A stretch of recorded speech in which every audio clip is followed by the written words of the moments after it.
Sin lugar a dudas, no va a dar tiempo más que de rozar levemente algunos de los temas y algunos de los descubrimientos realmente interesantes, pero también estremecedores, y que sin lugar a dudas van a provocar reacciones muy diversas entre ustedes, descubrimientos que se han venido haciendo en los últimos años e incluso en los últimos meses. Porque quiero referirme en esta charla no solamente a quién oculta la verdad sobre los ovnis, en el bien entendido de que algunos ovnis son extraterrestres, sino quién, por qué, para qué está manipulando el fenómeno ovni con sus implicaciones sociales. La creencia en un contacto extraterrestre que cada vez se demuestra más y más ser un factor con una gran carga emocional y por lo tanto una posibilidad de manipulación sociopolítica.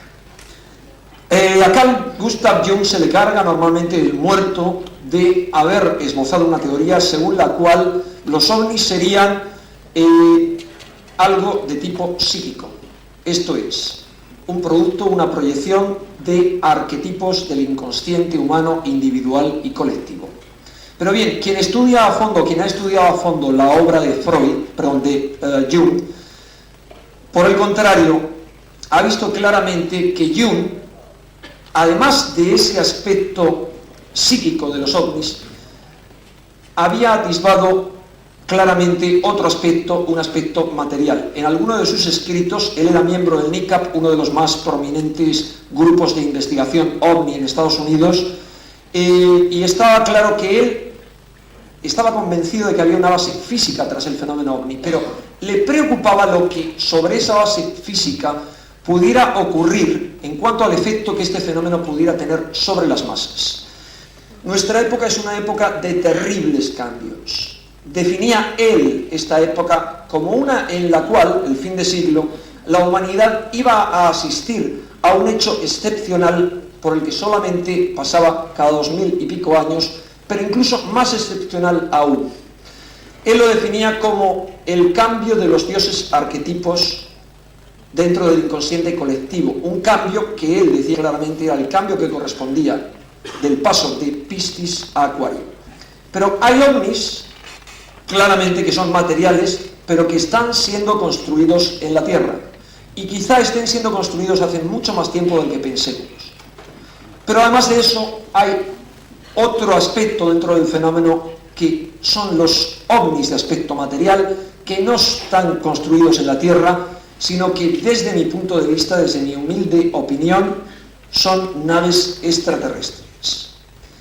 Van a ver ustedes a lo largo de la exposición que todos los hechos que suceden, e insisto que solo vamos a esbozar unos pocos, nos sumergen aún más, si cabe, en la confusión aparente, pero al mismo tiempo nos iluminan en cuanto a muchas cosas realmente importantes que están sucediendo en el mundo actual.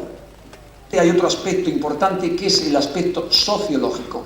Esto es, la posibilidad de que ese fenómeno que existe, que es un enigma en el cielo, que se manifiesta continuamente siguiendo, al menos en mi opinión, una política del mírame y no me toques, esto es, mostrándose de una manera clara, indudable, coordinada, inteligente, sin embargo no deja nunca pruebas suficientes acerca de su naturaleza y de su intencionalidad. Es posible manipular esa creencia en las visitas de seres extraterrestres con fines, como les decía antes, sociopolíticos. Y esta es la principal preocupación que yo quisiera transmitirles a lo largo de esta conferencia con datos concretos, siempre que el tiempo lo permita. El 24 de junio del 47, como saben ustedes muy bien, Kenneth Arnold volaba por estas montañas en el estado de Washington, como saben, en la costa oeste americana, al norte de la costa oeste de los Estados Unidos, debajo de Canadá y de Alaska, y vio unos extraños objetos que él definió, unas luces, unos discos que despedían destellos al ser impactados por el sol, que él definió como eran algo así como platillos volantes chapoteando en el agua. Esa expresión hizo éxito, rápidamente se extendió por todo el mundo, y lo importante de esta aparición es que vio en naturaleza, digamos, indicó la existencia de un fenómeno que ya venía apareciendo mucho antes ante el mundo. Rápidamente hubo otra serie de observaciones en Estados Unidos y poco a poco estos objetos empezó a tomarse conciencia de su aparición en todo el mundo. Recordemos que en 1947, ya antes de la observación de Kenneth Arnold, pero también en los meses posteriores, hubo una gran oleada en Estados Unidos con muchísimas apariciones. Venían viéndose ya desde la antigüedad. No voy a referirme a las teorías de mi amigo Erich von Däniken, a las visitas de seres extraterrestres en el pasado, sino a objetos volantes no identificados. Esto es, cosas tan extrañas, tan extraordinarias como las que se ven ahora, vienen siendo reportadas por cronistas de todas las épocas.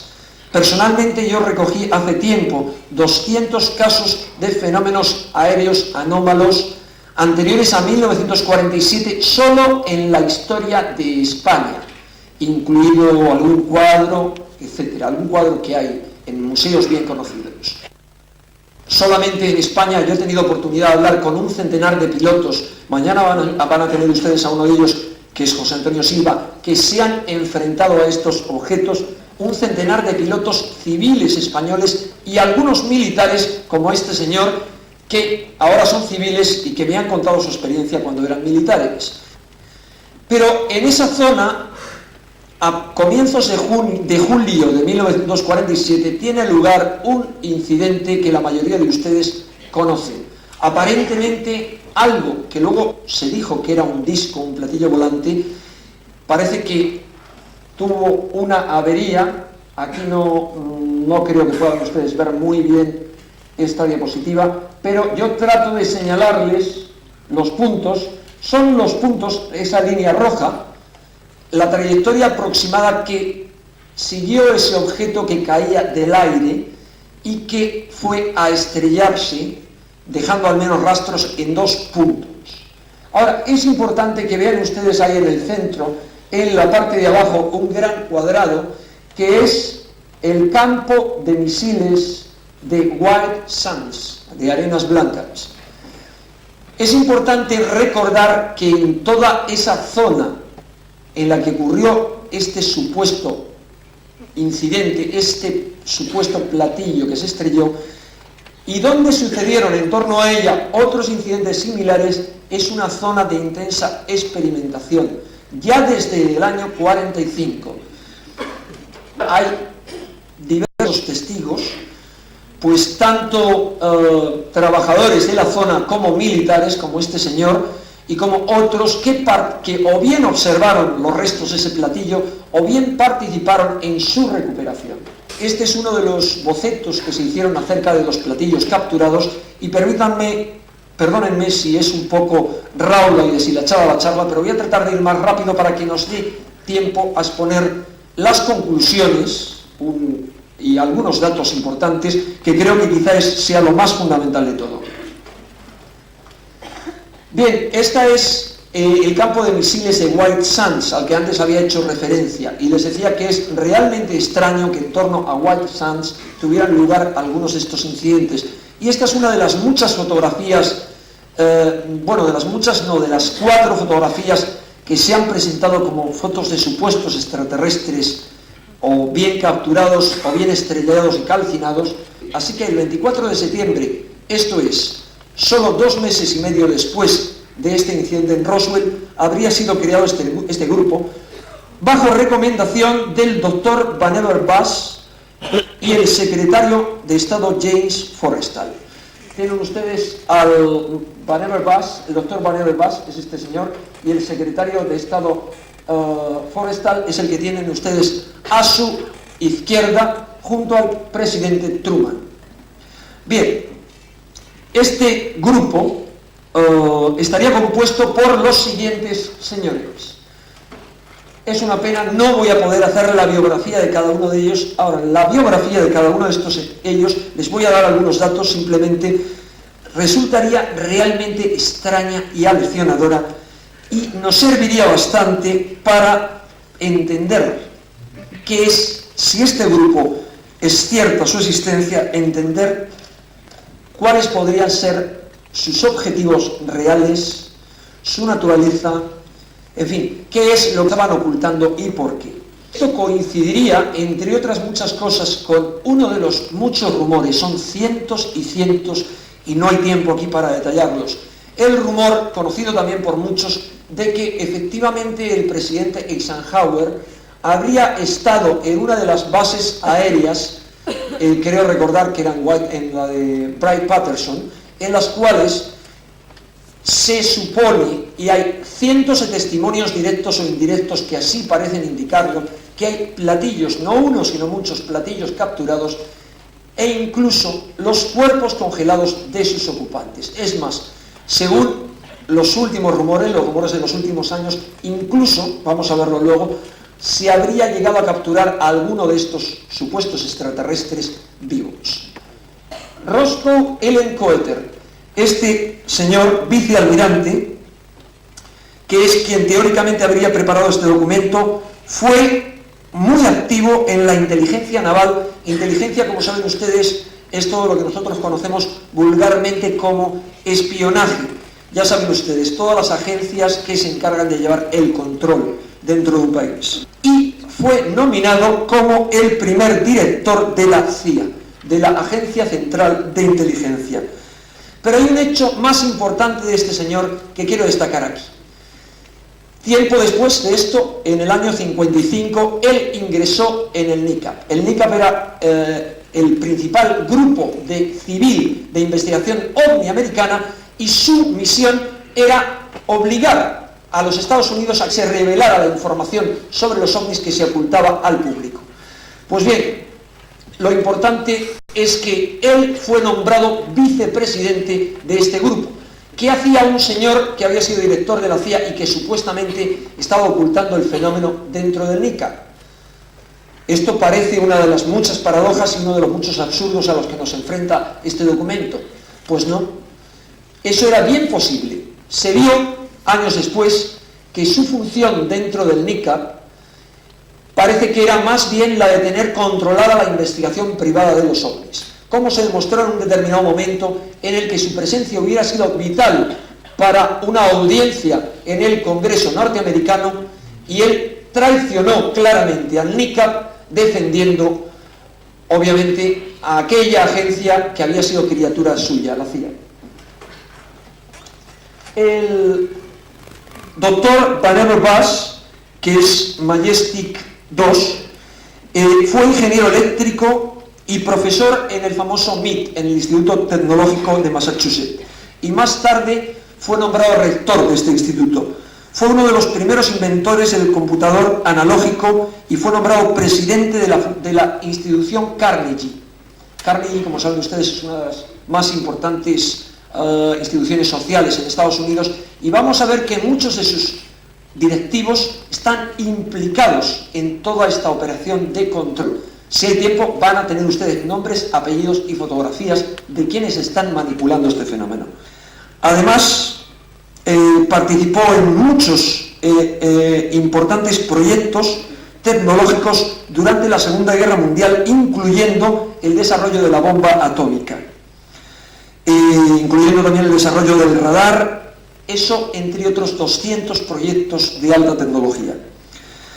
Bueno, él ha tenido bajo su control cerca de 30.000 ingenieros y científicos y, bueno, pues ha tenido grandes relaciones con el presidente Roosevelt y más tarde con el presidente Truman, y ha estado presente en la primera prueba de una bomba atómica que se llevó a cabo en Nuevo México en 1945. Bien, no voy a extenderme más con cada uno de estos personajes, les diré nada más que el doctor, este es el doctor Vannevar Bush, les había dicho su historial, que James Forrestal fue el primer secretario de defensa a raíz de que se unieron las tres ramas, la aviación, la marina y el ejército, en 1947, y había sido anteriormente secretario de la marina. Bien, no hay ninguna duda que es de la absoluta confianza del presidente Truman, por lo tanto, como los dos anteriores, pudo formar parte de este comité Majestic 12. Bien, este es otro de los miembros, es el general Nathan Twining, cabeza de la Fuerza Aérea, el 20 grupo de la Fuerza Aérea, hacia el final de la Segunda Guerra Mundial, y que estuvo implicado ya desde la Segunda Guerra Mundial en el estudio y el control de los ovnis que ya se veían en la Segunda Guerra Mundial sobre Europa, especialmente sobre Europa, pero veremos luego que también en Estados Unidos. Bien, lo importante es que el 20 Comando de la Fuerza Aérea que él dirigía fue el que tuvo bajo su responsabilidad lanzar las dos bombas atómicas sobre Hiroshima y Nagasaki. Aquí tenemos a Majestic 5, que es el general Oyt Vandenberg. Y bien, el general Oyt Vandenberg era bien conocido ya por su relación con el tema OVNI antes de este documento, porque, entre otras cosas, en 1948, cuando le llevaron un memorándum del proyecto Signo en el cual se decía que la conclusión más lógica es que los ovnis eran extraterrestres, él dijo que no había ninguna evidencia y ordenó quemar ese memorándum. Bien, hay muchos documentos, en cualquier caso, que apuntan a favor de que, en efecto, en 1947 los norteamericanos, el gobierno norteamericano, era consciente de la presencia de naves extraterrestres, entre otros documentos, este que tienen ustedes ahí, que es uno de los papeles que componen el archivo del presidente Truman. Esta misma nota está en las memorias escritas del presidente y es algo realmente extraño que cuando se coteja con otros documentos de la época no tiene más que una explicación posible. No puede referirse a un ataque de un satélite ruso, porque sabemos que los primeros satélites se lanzaron 10 años después. No puede referirse a los ataques de un satélite de la Unión Soviética, porque el concepto de países satélites no existía en aquel entonces, y además hubiera sido tan absurdo pensar que le iban a atacar a Estados Unidos, Hungría o Polonia, como pensar que le iba a atacar Colombia, por ejemplo. Bien, un satélite parece referirse a algo del espacio exterior, pero hay otros documentos que quizá nos hagan más luz sobre el tema, como este memorándum del que tienen ustedes aquí una fotocopia, el memorándum del FBI del 10 de julio de 1947, esto es, muy pocos días después del caso Roswell, en el cual se dice que, según el general Schulge, los servicios de información de la Fuerza Aérea de los Estados Unidos utilizaban ya todos sus científicos en el proyecto de investigación del fenómeno OVNI. Del fenómeno, perdón, no se refiere al fenómeno OVNI, sino habla de discos y dice de este fenómeno, al hablar de los discos, que es la denominación que aparece con más frecuencia en los documentos militares de aquella época para designar a los ovnis. Aquí hay otro memorándum del FBI, pero ya no del año 47, sino del año 50, que se refiere claramente a la recuperación por parte de la Fuerza Aérea de 3 platillos volantes y de sus ocupantes en el año 1950. Bien, este señor que tienen ustedes aquí era conocido como Wild Bill Donovan, o sea, el salvaje Bill Donovan.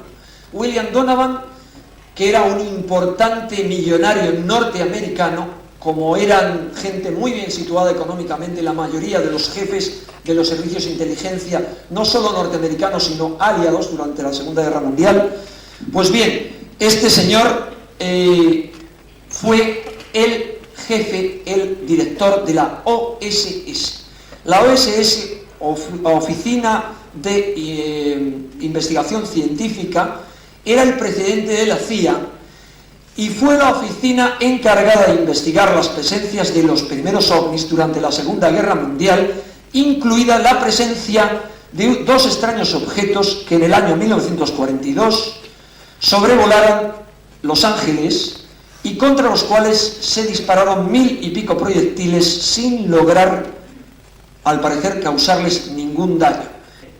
Llegamos aquí a un señor que no es de los que se dedicó a ocultar el fenómeno, sino al contrario, a uno de los muchos que debemos el que se haya hecho luz en torno a este fenómeno. Es el doctor Wilbur Smith, un importante científico canadiense que fue uno de los directores del proyecto Magnet, en el cual aparentemente, claramente se trabajaba en la construcción de naves de forma discoidal conjuntas estadounidenses canadienses. Bien, lo importante es que tanto en sus memorias como en muchos sitios hay multitud de referencias a que con toda claridad Wilbur Smith había tenido acceso a documentos que demostraban que los Estados Unidos no solamente conocían los ovnis, que los ovnis eran naves extraterrestres, sino que además tenían el tema clasificado como del más alto secreto. Estoy tratando de encontrar el documento en el cual claramente se dice, es este documento que tienen ustedes ahí, se compone de 3 hojas. Yo he hecho un recorte de la hoja superior, la del centro y la inferior, y les digo lo que he marcado en amarillo. Dice, refiriéndose a los platillos volantes, la materia es la más altamente clasificada, esto es, la más altamente secreta, el tema más altamente secreto en el gobierno de los Estados Unidos, incluso mucho más alto que la bomba atómica, la bomba H. Segundo, los platillos volantes existen. Tercero, su modus operandi es desconocido, pero esfuerzo concentrado está siendo hecho por un pequeño grupo encabezado por el doctor Vannevar Bush. Recuerden ustedes que el doctor Vannevar Bush era Majestic 2.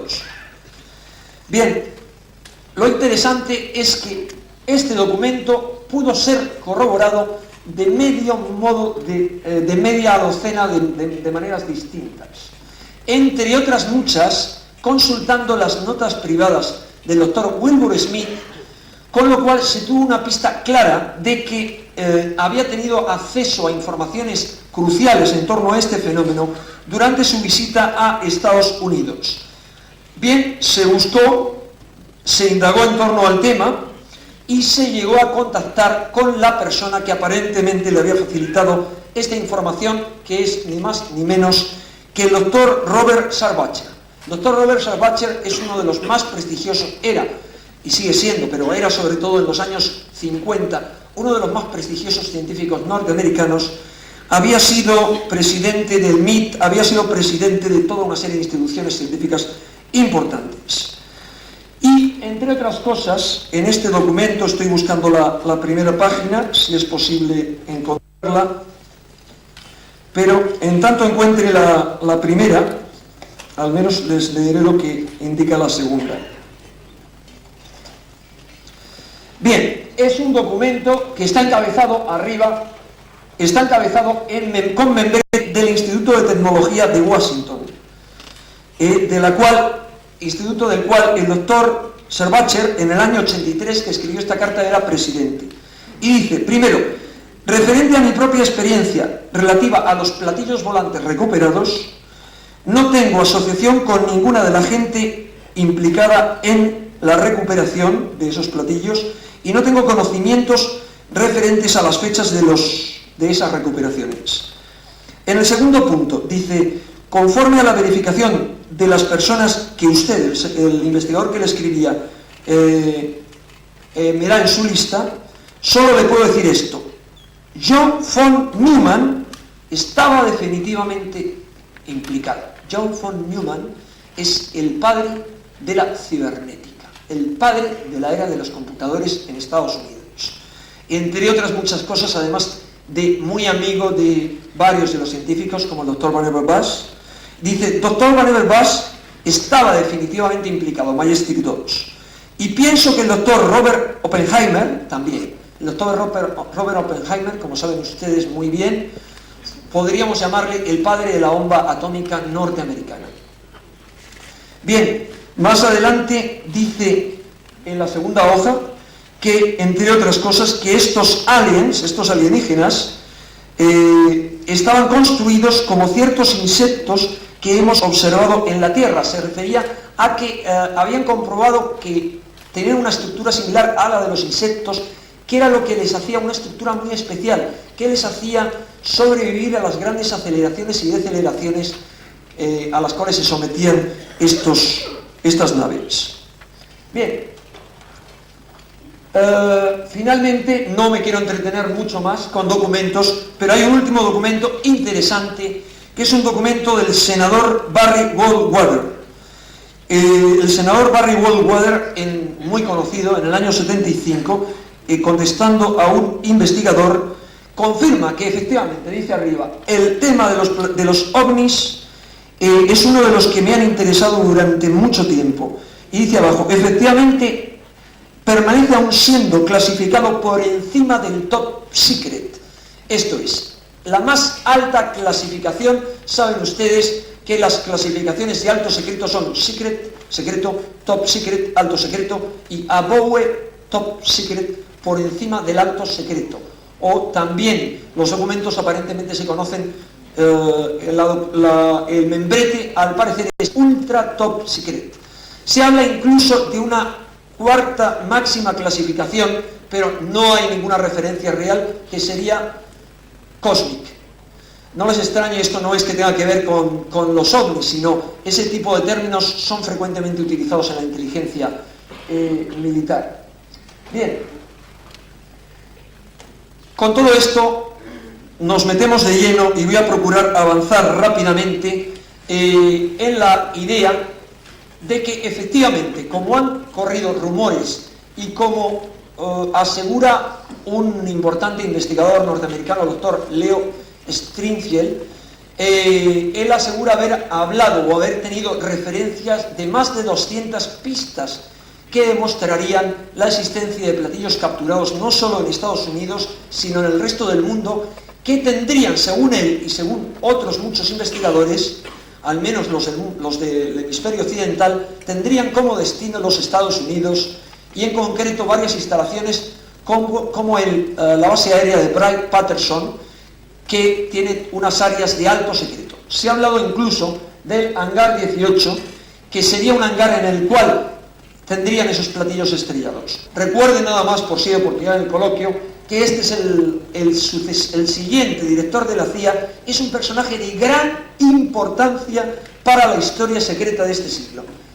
Es Allen Dulles. Allen Dulles, que está ahí con el presidente Eisenhower. Aquí aparece su hermano John Foster Dulles, que sería secretario de Estado. Los dos hermanos llegaron a tener el mayor poder que pudo tener, así, un par de hermanos, una familia en Estados Unidos, y van a ser los responsables de la gran maniobra de manipulación del fenómeno OVNI, y no solo esto, sino de la gran operación de control mental que se reveló, empezó en el año 50 y se incrementó tremendamente durante el mandato de estos dos señores en Estados Unidos, y cuyas implicaciones dentro de nuestro fenómeno son mucho más asombrosas y demostradas de lo que ustedes podrían pensar. La CIA, y algo más allá de la CIA, que les adelanto ya porque no hay posibilidad de mostrar los documentos que lo demuestran, la Agencia Nacional de Seguridad y toda otra serie de grupos que son creados en el año 46, en el año 47, en el año 48, especialmente en el 47, en el mismo año que surgen los ovnis, aparentemente crean una gran trama para controlar este fenómeno, sea lo que fuere. Bien, aquí tienen ustedes los sellos de la Agencia Nacional de Seguridad y la Agencia de Inteligencia de la Defensa, que son dos de las agencias claramente implicadas y a las cuales probablemente habría que atribuir esas visitas de intimidación que sufrieron muchos testigos. Sea lo que fuere lo que ocurrió en 1947 en los Estados Unidos, el gobierno y los militares tuvieron que recurrir a lo que se llama las corporaciones, a las empresas privadas, y uno de los puntos de conexión pudo muy bien ser este señor. Tuvo que acudir en su ayuda por dos motivos. ¿Por qué dos motivos le optaron a cubrir lo que fuera, lo que estaba ahí ocurriendo? Pues por dos tipos de motivos. En el caso de que esos ovnis capturados fueran extraterrestres, tanto porque esas empresas se iban a beneficiar de la tecnología que de ahí se obtuviera, como porque, además de eso, era realmente grave para el gobierno y para esas empresas el que se descubriera la presencia extraterrestre en la Tierra. En resumen, lo que hay que decir con todo esto es que hay una posibilidad terrorífica, la posibilidad de que muchas abducciones formen parte de la operación control mental iniciada por las agencias de inteligencia norteamericanas en los años 50. ¿Con qué fin? Con los fines de manipulación y de control de las poblaciones, con fines que sería muy largo debatir sobre los mismos, pero que no les asombre si en un futuro próximo debemos prever esa posibilidad. La creencia en naves extraterrestres es manipulada en ese sentido. Les voy a anotar sin más que, según Jacques Vallée, como saben, para mí el número uno de los investigadores OVNI, como saben, es el científico francés que prefigura el personaje que aparece en la película Encuentros. Bien, él escribió ya hace años un libro, Mensajeros del Engaño, en el cual describía con pelos y señales esta posibilidad. Ello le valió el oprobio, le valió el ataque de muchos investigadores que les parecía realmente repugnante que un investigador se atreviera a decir que la creencia en las naves extraterrestres estuviera siendo manipulada con otros fines. Él ya anotó hace tiempo a una amiga común que una de las claves se encontraba en el informe de Iron Mountain. Y el informe de Iron Mountain, que luego si quieren en el coloquio les leo las conclusiones del mismo, sería una de las cosas que claramente, uno de los informes que claramente en el año 1962... Bien, por favor. Bueno, nada más que les puedo decir ante todo esto que la única posibilidad que tenemos ante todas las posibilidades de manipulación del exterior, que sin lugar a dudas las hay, es mantener nuestro sentido común. Pensar por nosotros mismos y no dejarnos manipular por todas las noticias que vienen de un lado o de otro. En cualquier caso, pensemos que sea lo que fuere la amenaza que nos venga del exterior, yo desde luego no creo que vaya a ser extraterrestre, sino más bien creo en las amenazas terrestres. Por encima de esto está nuestra libertad de espíritu y por encima de cualquier manipulación, incluso psicotrónica, está no solo nuestra fuerza de voluntad, sino nuestra fe profunda en nosotros mismos y en nuestra trascendencia. Creo que los momentos que vienen son unos momentos tensos, unos momentos importantes para la humanidad, y lo único que les pido es que los acojan con buen humor. Recuerden que si lo importante, si el objetivo de esta vida es la experiencia, el conocimiento, ¿qué más experiencia y qué más conocimiento vamos a adquirir que en unos momentos fascinantes de crisis, de tensión, de lucha, como aquellos en los que hoy vivimos? Perdonen, por favor, que me haya extendido y que no haya dado tiempo a detallar toda la conferencia. Nada más y muchas gracias.